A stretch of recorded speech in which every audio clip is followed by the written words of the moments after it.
hard to get these beliefs out of your head, and apparently it's hard to frickin' light the damn books on fire. Yeah. Pelvic pain is not structural, and no amount of stretching or trigger points will ever help it. No matter how good these books were when they referred to relaxation and tension and stress and all of that, at the end of the day, the stuff about stretching and everything structural is limiting.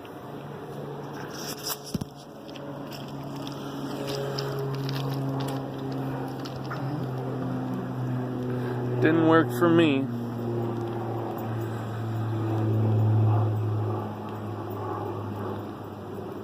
Pain comes directly from repressed emotions and chronic tension and stress, and the only way to cure the pain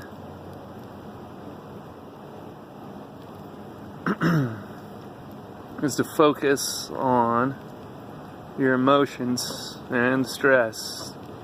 And if you're worried about putting a stool under your feet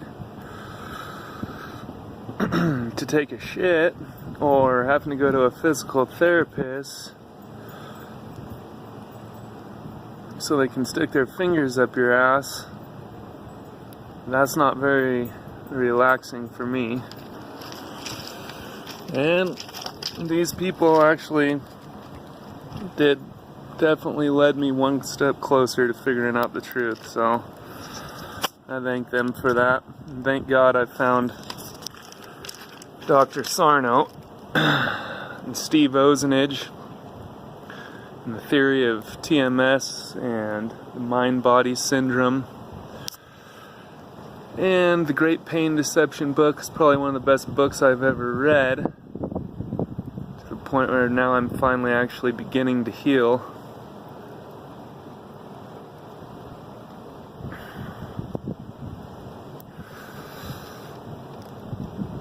Those beliefs get ingrained pretty deep. Thinking that something's wrong with your body, something's wrong with your bladder, something's wrong with your pelvic muscles.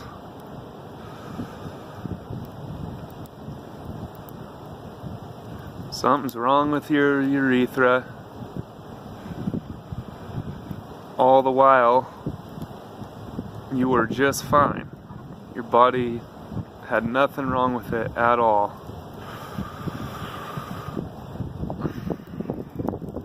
It was your mind that needed healing, your spirit.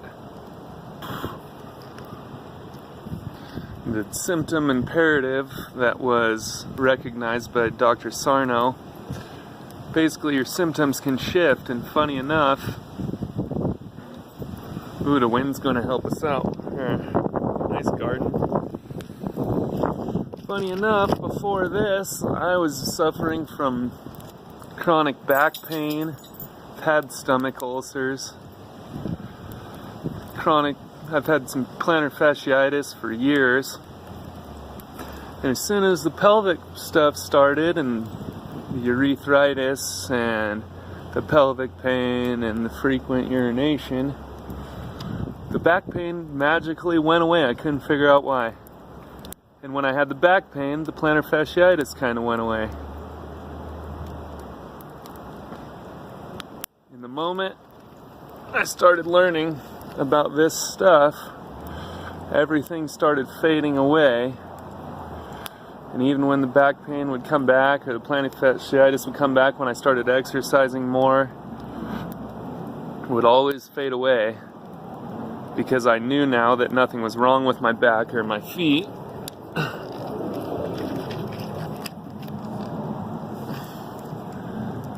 It was just oxygen deprivation coming from my autonomic nervous system the whole time. And the beliefs around the pelvic pain and the amount of hospital visits and doctor appointments and these type of books, that belief got much deeper into my unconscious, and those symptoms are having a harder time going away.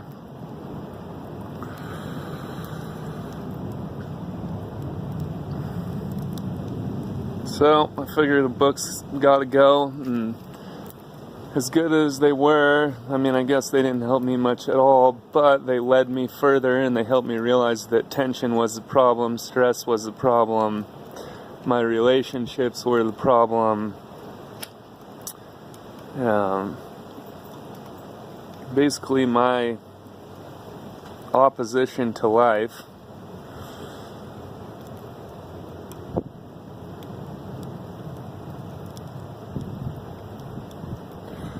So they helped, they were part of the journey, but they also fed my mistaken beliefs about what was happening to me. And I almost was going to just take them to the bookstore, but they don't need to mislead anybody else. People can go straight to the books that talk about what's actually going on, like The Divided Mind by Dr. Sarno, Great Pain Deception, and Permanently Healing Back Pain by Steve Ozanich. Other helpful ones were When the Body Says No by something Gaber, The Will to Live by Arnold Hutchinson. It's helped a lot. And now I just get to focus on my life and how to make it better, not focus on how to stretch out my pelvis.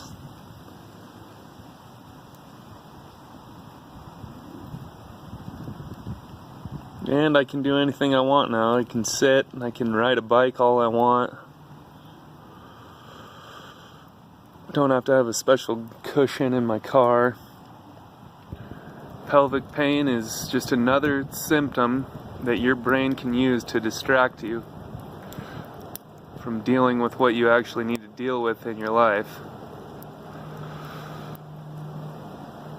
It's no different than most back pain, no different than migraines, stomach ulcers, repetitive stress injuries.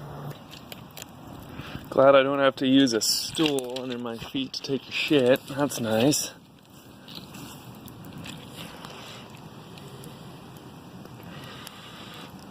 No more spending money on acupuncture and massages. Massages could be nice, but not if it's for trigger points that don't matter.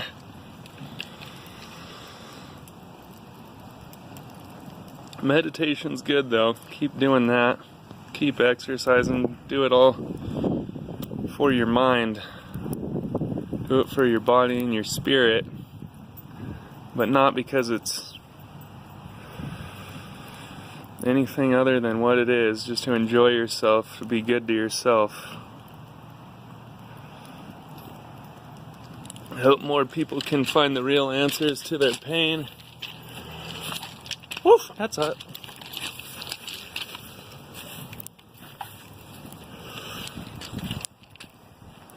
Hope more people can, because a lot of people are struggling with it. And if the right answers don't come through, some people don't make it. If we don't learn, we die. If you don't learn, you die. For every ailment under the sun, there is a remedy or there is none. If there's one, try and find it. If there's none, never mind it.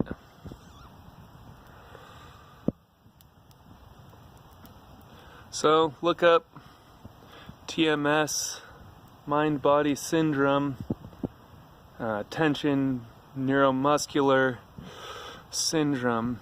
Basically explains that majority of chronic pain is coming from small amounts of oxygen deprivation caused by your autonomic nervous system that is overreacting due to the tension and rage and guilt and emotions in your life and trying to be perfect and just always trying to do everything, never slow down. Never let yourself heal, never let yourself relax, putting everybody before yourself.